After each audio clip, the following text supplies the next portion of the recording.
their defeat. The most important defeat, and in fact they've been losing ever since 9/11. I'm going to disagree with you, but go ahead.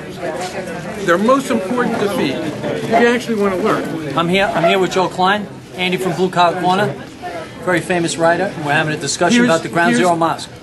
Here's the most important defeat. In Anbar province, in 2007, the Islamic people of Anbar province had two offers. The offer from the Islamic extremists was, you can't watch TV, not even the Iraqi soccer team, you can't smoke, and we want your daughters. The American offer, presented by General David Petraeus, was, you can watch any TV you want, you can smoke all you want, we're not interested in your daughters. They turned to us in droves. It turned around that war. That is the clearest case of what happens when you present our values and you present Al-Qaeda's values to an Islamic populace. Now, so therefore, our values have to triumph not only over there, but here as well. A lot of people will look upon that as appeasement, and as everyone knows, appeasement always leads to more acts of terror and surrender. I look at it as victory. How so? Do you honestly think Osama bin Laden and Anwar al-Awlaki, two of the most wanted men and Islamic terror kings of the planet Earth, you think if we let them build a mosque at Ground Zero, they will look upon that as a defeat? Yes, absolutely. Okay. Now listen. I view what happened in Anbar province. When our kids, no. We're talking about what's the most effective way to fight Islamic extremism. In America. No, in the world. In America. And in America. Anbar province, I don't work there, I don't live there, I don't eat there. I eat New York City. I do. Okay, you I do. spend my entire life I want to know what you think of New York City. I'm a born and bred New Yorker. I wouldn't live any place else. Okay, you were talking about Anbar. I want to talk about downtown New York City. And downtown New York. And your neighbors who died, 9 of your neighbors died. The one woman who I love more than anything in my life was burned alive during that day. I think it's a horror that they would build on top of her head. I agree. I agree. Where's Ground Zero? Well, I'm sorry that you guys aren't. No. Let me finish the interview. I do want to hear his side. I'm sorry you guys aren't American patriots and don't support our troops.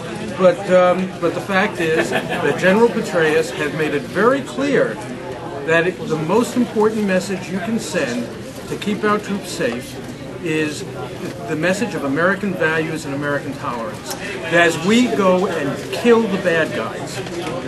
What about the bad guys here in New York that aren't working with bombs and planes, but the bad guys who are actually using our schools, our places of work, and our legislative bodies as weapons in a way where they're starting to implement actual laws of Sharia in very small increments because it's coming under the radar? Name one. Well, there was a judgment in New Jersey, a Moroccan couple, a Muslim couple, and what happened, they came here to New Jersey, and the wife was beaten and raped on such a regular basis that she actually did something totally against her religion, filed for a divorce. And did you know that she filed for an order of protection as well, and the judge didn't charge him with rape, did not charge him with physical abuse, and actually favored in the defendant's favor, because his religion permitted the beating and raping of his wife. That is frightening. Now, it was later repealed, but the mere fact that it got that close scares the hell out of me. You're telling me there are stupid judges? Yes. I thought you were a New Yorker. What did we live through the last 30 or 40 years? We lived through stupid left-wing judges. Right, but those people judge our lives. Giving criminals rights. Right. That has nothing to do with Islam. You just said giving criminals rights. It has exactly right. And right. I've been totally opposed to that, famously so, in my writing. Famously so. But I'm talking about prosecuting criminals, but also abiding by the great American tradition of freedom of religion. Okay, but when you introduce a whole new legal system, Sharia law, which runs complete contrast. You gave me one legal case of a lousy judge. I agree with you completely about that case. You do agree with me? Okay. About that one case. But it's not just one case, it's Yes, it 100 is. cases. Give me another case. Down at Disneyland in Florida, there was a woman who was hired. And she was hired to wear a costume. And now, she worked at the job for several years. Now all of a sudden, she said, I want to wear my burqa. And the boss says, you can't do that. There's no burqa with Mickey Mouse ears. And she said, I don't care. Mickey Mouse has a burqa in my religion. And do you know, they let her, now they had to change their rules. They shouldn't have to change their rules. But they did, Joe. They shouldn't have to change their rules. But they did. That's what I'm saying. It's It gradually. has nothing to do with the mosque. It has nothing to do with the freedom of... It has something. The freedom of my Islamic friends and neighbors as a New Yorker. As a New Yorker, you should know this. Joe, Wait a second. they've been praying for the last 20 years there. I'm not talking about them stopping from praying. I'm talking about from destroying the Burlington Coat Factory, which from a... Destroying the Burlington Coat Factory. Oh, please, come on. They can worship anywhere. That was the first strike in 9/11. They can worship anywhere they want. I said that. They are Americans. That's what I said. But if they take any sort of action against us in any way, we prosecute them. Or if it's over there and it's on the battlefield, we kill them. I'm in favor.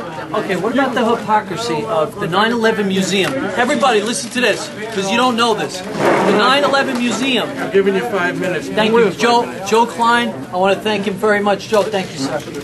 I appreciate his debate. Thank you. By the way, 9/11 Museum is located at Ground Zero. It's going to be 7 stories underground. Support our troops. 7 stories underground. And all of the cops and the firemen that died will not have their ranks on top of their text where they were murdered. So Sergeant O'Malley will just be Frank O'Malley. And Lieutenant Colonel Sullivan will just be Bill Sullivan. Because, you know why they said? Because guess who's writing the text for the 9/11 Museum? Saudi scholars. Saudi scholars are the consultants that are writing the stories of the 9/11 attacks. Is that an outrage? And you will not be allowed, they will not use the words jihad or Islam when they describe the attacks of 9/11. That is an outrage. Guys, God bless you. Thank you. Come see me at bluecollarcorner.com. We're fighting this thing every damn day. No mosque at Ground Zero. No mosque at Ground Zero.